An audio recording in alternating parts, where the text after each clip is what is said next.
Joining us now, South Carolina Senator Lindsey Graham is with us. Let's start with a party. Let's start with a party that can't even make a simple condemnation of virulent racism and anti-Semitism because they don't have the votes. Well, they're afraid. They're afraid of the radical left. But this is going on all over the world, just not in the United States. The Labour Party in Britain is becoming more anti-Semitic by the day. Israel's the bad guy. The Palestinians are the oppressed. Israel gets rockets fired into Israel from Gaza by Hamas. They never say a word. They blame Israel when they fight back. So they're afraid not to impeach the president. They're afraid of getting a primary. They got a billionaire paying money to run against any Democrat who won't vote for impeachment. They got the radical left threatening to have a revolt inside the Democratic Party if you stand up against anti-Semitism because they hate Israel so much. That's pretty odd. Senator, look, you've been in the forefront of trying to urge your Senate colleagues that this is a national emergency. I gave the statistics. Drugs, cartels, gangs, human trafficking, murder, rapes, assaults. And that's, again, that's only a tiny percentage, but the numbers are real for Americans. That's a crisis. Well, what did we learn today? We had the Border Patrol Commissioner and the DHS Secretary Nielsen testify that family apprehensions have gone up 335%. Unaccompanied minor apprehensions have gone up 55% compared to last year. That if you're a family from Central America and you can make it to the United States, you will never be deported. You can be only held for 20 days and release you within the country. 2% of the unaccompanied minors who make it to America go back to their home country. Our laws are broken and we need a barrier. The most stunning testimony was a man who's been dealing in sex trafficking, a law enforcement official, and he said that most children brought into America come across the open area of the border because the smugglers are afraid to go through the points of entry. 87% of the people apprehended coming here illegally from Central America never go through a point of entry. We need barriers and we need to change our laws. Senator, so the president, the Congress will veto, the president will veto. Congress doesn't have the votes to override the veto. Conclusion, Donald Trump gets the money to build his wall or continue to build the wall that he's been building. Trump wins. That's the conclusion here. We'll sustain his veto. And let me remind your viewers that for every unaccompanied minor that comes to the United States, it costs us $375 a day to house these minors. They go through hell to get here. And on average, we're spending $136,000 per kid from the Treasury. This is a crisis. $1.6 billion going to be spent. We're approaching 1 million illegal immigrants by the end of the year. Our laws reward people for coming. We need to change our laws and we need to build a wall. Trump is going to win in Congress on the wall, and I'm going to pursue legal changes to make sure you can be held more than 20 days, that you're not going to be released into the country before you have an immigration hearing. If we don't stop that, they will always keep coming. Well said. All right, Senator Graham leading in the Senate. Some of your colleagues, they need to grow a backbone or retire. Not you, though. Stand with the president. All right. Thank you so much. Let's break them down. Tonight, Democratic Congresswoman Alexandria Ocasio-Cortez facing allegations that could land her in serious legal trouble. Fox News caught up with her today and asked the Congresswoman about a complaint filed by a conservative watchdog that claims she and her chief of staff violated campaign finance laws. Do you have any comment on the FEC violation filed against your office? There is no violation, so there's no violation. Do you think that's a sign of you taking dark money? Oh, no.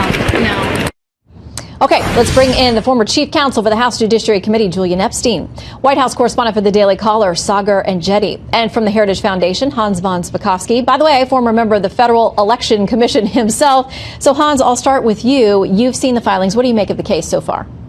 There are potential very serious violations here. She and her chief of staff were in legal control of a political action committee. So there's a potential there for not only illegal contributions that benefited her campaign, illegal coordination, and also reporting violations. There's certainly enough there for the FEC to open up an investigation, and if it looks like this was an intentional and knowing violation, then there would be the potential for the Justice Department to open up a criminal violation. So that's a separate track from FEC based on what they found. Right. Washington Times has this in their article on this today, saying the appearance that she's involved in a self-dealing arrangement is particularly troublesome for Ms. Ocasio-Cortez because the New York Democrat presents herself as a working-class champion against the corrupting influence of corporate money and special interests. Julian. You know, look, the details of this are very, very sketchy at this point. There's 90% of the facts that we don't know and 10% that have been alleged. If they do arise to something that's credible, I think it should be handled the way everything else should be handled when there's a suggestion of a scandal or something improper. There should be an appropriate investigation. And I don't think, whether it's Trump in the White House, whether it's a member of Congress, I think the idea of trying to argue against an investigation when there's credible, if there are credible accusations, is just a lose-lose argument. Tucker, how much of this do you think is inexperience versus she and her chief of staff being in cahoots and really trying to scam the system, knowing that everyone's going to be looking at them? Yeah, I spoke to a Republican close to the White House and talked about how they pointed out that inexperience could point to both this and the campaign finance violation, alleged campaign finance violation that the Congresswoman was grilling Michael Cohen about, with the allegation of campaign finance violations with regard to the president. And so they said in both cases it's clear that these things could both be a matter of inexperience, it could be a matter of just ineptitude, but that because of our political system that both have become high-profile cases, and now she's also in hot water for something similar very much herself. There's one thing that Hans and I probably agree on, Hans being a former commissioner, which is what is and is not a campaign violation, finance violation, is notoriously vague, poorly defined in the statute, sometimes defined by the FEC regulations, and probably unconstitutional for vagueness in many cases. I'm one of the few Democrats who argue, and I get a lot of guff from this, that Michael Cohen probably would have never been convicted by a jury. A lot of people because the law is just that ambiguous on hush money. Yeah, and I get and a there lot have of been guff cases from the left on that show that are just a mess, and it's something that needs more clarity. We are long overdue for a clarification in statute about what is and what is not a campaign finance. Okay, I'm sure the Congresswoman doesn't want to be the subject of that case. Okay, the president now pushing back as he says that this is a disgrace, this is a massive fishing expedition going after him, his businesses, his family. But Congressman Ted Lieu, Democrat, tweeting this: the fact that our investigation is wide-ranging doesn't mean it's a fishing expedition. It means there are lots of potential fish to catch. Hans, a lot of people are calling this the pre-impeachment phase. What do you make of it? Look, Congress does have a lot of authority through oversight to do investigations, but that's usually related to how the executive branch is operating under the money that's been appropriated for it.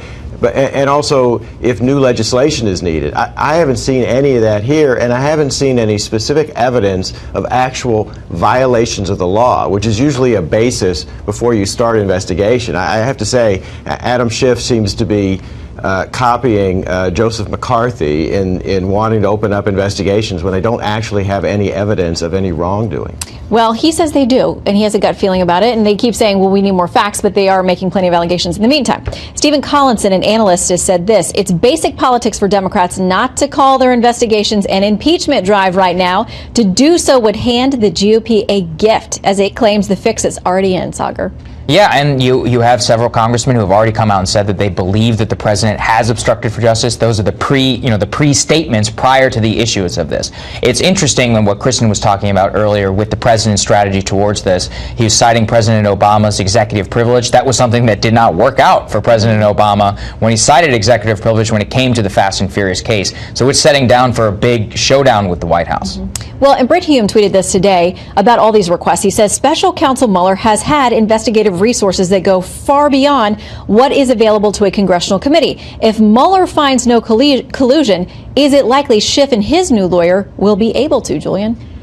Well, there's a lot to unpack here, but I'm going to take the same position I took on the question on Cortez and the campaign finance, which is it seems to me untenable to argue that there shouldn't be investigations. You've got 37 indictments or guilty pleas at this point. You've got over 100 documented contacts during the Trump But campaign does and this transition suggest with the Democrats Russians. don't think the special counsel is going to be able to handle this? Well, they have different purviews and they have different functions. As Hans just said, sometimes the Democratic investigation will look towards legislative reform, and there's a half dozen legislative reforms I can think of that could potentially come out of this. But 37 indictments or guilty pleas, 100 contacts. So again, if that's being handled by the special counsel, why do they need to go back and do all of the same requests for documents and the same people and the same information? Well, because this Congress looks at it through a different lens than the special counsel does. The special counsel is looking at impeachment lens? No.